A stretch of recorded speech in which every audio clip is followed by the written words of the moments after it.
আচ্ছা, একজন ভালো ইঞ্জিনিয়ার আর একজন অসাধারণ ইঞ্জিনিয়ারের মধ্যে আসল তফাৎটা কোথায় বলুন তো? এটা কিন্তু শুধু কোড লেখার দক্ষতার ব্যাপার না। আসল খেলাটা হয় মাইন্ডসেটে। এমন একটা মানসিকতা যা দিয়ে এমন সফটওয়্যার বানানো যায় যা বছরের পর বছর টিকে থাকবে। তো চলুন আজকে এই প্রো মানসিকতার একদম গভীরে যাওয়া যাক। দাঁড়াই, মূল সমস্যাটা নিয়ে কথা বলা যাক। আর শুরুটা করি একটা সরাসরি প্রশ্ন দিয়ে। কেউ যখন তার বানানো সফটওয়্যারটার দিকে তাকায়, তখন কি সেটাকে একটা শক্তপোক্ত নির্ভরযোগ্য কাঠামোর মতো লাগে, নাকি একটা ভঙ্গুর তাসের ঘরের মতো মনে হয়, যেটা যে কোনো মুহূর্তে হুড়মুড় করে ভেঙে পড়তে পারে? সফটওয়্যার ডেভেলপমেন্টের এটাই কিন্তু একটা কঠিন বাস্তবতা। আর ঠিক এই জায়গাটাতেই কিন্তু প্রত্যেক ডেভেলপারের মনের ভেতরের ভয়টা কাজ করে। মানে অ্যাপটা আজকে হয়তো একদম পারফেক্টলি চলছে, সব ফিচার কাজ করছে, কোনো সমস্যা নেই, কিন্তু মনের এক কোণায় একটা ভয় থেকেই যায়। আচ্ছা, কাল সকালেই যদি সব ভেঙে পড়ে? তো এই ভয়টাকে জয় করে কিভাবে লং লাস্টিং সফটওয়্যার বানানো যায়, সেটাই হবে আমাদের আজকের মূল আলোচনা। ঠিক আছে, তাহলে এবার আসল আলোচনায় আসা যাক। এই সমস্যার সমাধানের শুরুটা হয় কয়েকটা কোর প্রিন্সিপাল বা দর্শন দিয়ে। এগুলোই হলো সেই ফাউন্ডেশন যার উপর একটা মজবুত সফটওয়্যার দাঁড়িয়ে থাকে। প্রথম নীতিটা কিন্তু খুবই গুরুত্বপূর্ণ। দেখুন, একদিকে আছে একটা পরিষ্কার, ছিমছাম, সহজে বোঝা যায় এমন আর্কিটেকচার, আর অন্যদিকে আছে খুব বেশি জটিল, মানে যাকে বলে চালাকি করে লেখা কোড। একজন সিনিয়র ইঞ্জিনিয়ার কিন্তু সবসময় পরিষ্কার আর্কিটেকচারকেই বেছে নেবেন। কারণটা খুব সহজ, যেটা বোঝা সহজ সেটাকে মেনটেন করা আর পরে আরও ভালো করাও অনেক বেশি সহজ হয়।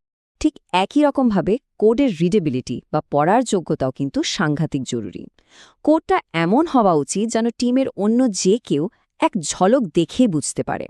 কিছু ছোটখাটো কিন্তু কঠিন স্মার্ট ট্রিক্স ব্যবহার করে হয়তো কয়েক লাইন কোড কমানো যায়, কিন্তু লম্বা সময়ের জন্য ভাবলে এগুলো পুরো টিমের জন্য একটা বোঝা হয়ে দাঁড়ায়। এরপর আসি পারফরম্যান্সের কথায়। এটা বেশ মজার একটা দিক। অনেকেই ভাবে পারফরম্যান্স ওটা তো পরেও ঠিক করে নেওয়া যাবে, কিন্তু একজন প্রো ইঞ্জিনিয়ার জানেন যে পারফরম্যান্স কোনো বাড়তি জিনিস না, এটা ডিজাইনের একটা অংশ যা একদম শুরু থেকেই মাথায় রাখতে হয়। পরে গিয়ে অপটিমাইজ করার চেষ্টা করাটা বেশিরভাগ সময়েই অনেক বেশি কঠিন আর খরচের ব্যাপার হয়ে দাঁড়ায়। আর আমাদের মূল দর্শনের শেষ নীতিটা হলো বাস্তবতা আর পারফেকশনের মধ্যে একটা ব্যালেন্স রাখা। একটা প্রোডাক্ট ব্যবহারকারীর হাতে পৌঁছে দেওয়াটা খুব দরকারি। ছোটখাটো খুঁত ঠিক করতে গিয়ে যদি রিলিজই আটকে থাকে, তাহলে তো কোনো লাভ হলো না। আসল লক্ষ্য হলো ব্যবহারকারীদের জন্য ভ্যালু তৈরি করা, তাই না? তো এই দর্শনগুলোর ওপর দাঁড়িয়ে কিছু টেকনিক্যাল কনসেপ্ট আছে, যা প্রত্যেক সিনিয়র মাইন্ডেড ইঞ্জিনিয়ারকে একেবারে ঝালিয়ে নিতে হয়। এগুলোকে বলা যেতে পারে মজবুত অ্যাপ্লিকেশনের টেকনিক্যাল পিলার। এখানে মূলত 4টে খুব জরুরি বিষয় আছে। 1. ফোল্ডার আর্কিটেকচারের কৌশল, যেটা কোডকে সুন্দরভাবে গুছিয়ে রাখে। 2.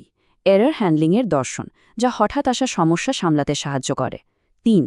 ডিবাগ আর রিলিজ বিল্ড মোডের মধ্যে পার্থক্যটা বোঝা, যেটা ডেভেলপমেন্ট আর প্রোডাকশনের জন্য খুব গুরুত্বপূর্ণ।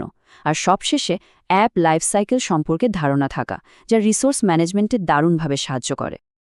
এত সব দর্শন আর টেকনিক্যাল আলোচনার পর এবার এমন একটা সহজ কিন্তু ভীষণ শক্তিশালী নিয়মের কথা বলবো, যা কোড রিডেবিলিটির পুরো ধারণাটাকেই এক কথায় বলে দেয়। উত্তরটা হলো মাত্র 30 সেকেন্ড। হ্যাঁ, ঠিকই শুনছেন। কিন্তু কি এই 30 সেকেন্ড? এর মানেটা কি? চলুন দেখা যাক। আর এটাই হলো সেই গোল্ডেন রুল। খুব সিম্পল। যদি টিমের অন্য কেউ আপনার লেখা কোডটা 30 সেকেন্ডের মধ্যে বুঝতে না পারে, তার মানে ওটা আবার লেখার সময় হয়ে গেছে। ব্যাস, এই একটা নিয়মই কিন্তু কোডকে পরিষ্কার আর মেনটেন করা সহজ করে তোলার জন্য একটা দারুণ কাজের টুল। এটা আসলে মনে করিয়ে দেয় যে কোড তো শুধু মেশিনের জন্য না, মানুষের পড়ার জন্যও লেখা হয়। বেশ, তাহলে এবার সবগুলোকে একসাথে মেলানো যাক। আমরা এতক্ষণ যা যা নিয়ে কথা বললাম, দর্শন, টেকনিক্যাল কনসেপ্ট, গোল্ডেন রুল, এগুলো সব মিলে আসলে কি দাঁড়ায়, চলুন পুরো ছবিটা একবার দেখি। ইঞ্জিনিয়ারিংয়ের সেরা পর্যায়ে পৌঁছানোর এই জার্নিটাকে আমরা 5টা চ্যাপ্টারে ভাগ করতে পারি। প্রথমটা হলো ফিলসফি বা দর্শন, এরপর আসে স্ট্রাকচার মানে কাঠামো, তারপর কন্ট্রোল বা নিয়ন্ত্রণ, 4 নম্বরে রিয়ালিটি অর্থাৎ বাস্তবতা, আর সবশেষে হলো রেসপন্সিবিলিটি বা দায়িত্ব। এই প্রত্যেকটা ধাপ কিন্তু একটার উপর আরেকটা তৈরি। তবে এখানে একটা খুব গুরুত্বপূর্ণ ব্যাপার আছে। যদিও আমরা দায়িত্বকে ৫ নম্বর চ্যাপ্টার হিসেবে দেখছি, এটা আসলে শুধু শেষ ধাপ না। সত্যি বলতে এটাই হলো বাকি সবগুলোর ফাউন্ডেশন।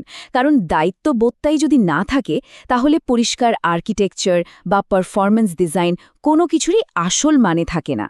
তাহলে নিশ্চয়ই বোঝা যাচ্ছে এই ৫টা চ্যাপ্টারের যে কোনো একটাও যদি মিস হয়ে যায় তাহলে ফলাফল কি হতে পারে। হ্যাঁ, আমরা আবার সেই প্রথম ভয়টাতেই ফিরে যাই। অ্যাপটা আজ হয়তো ঠিকঠাক চলছে, কিন্তু কালই ভেঙে পড়বে। এই পুরো কাঠামোটা আসলে সেই পতনটাকেই আটকানোর একটা উপায়।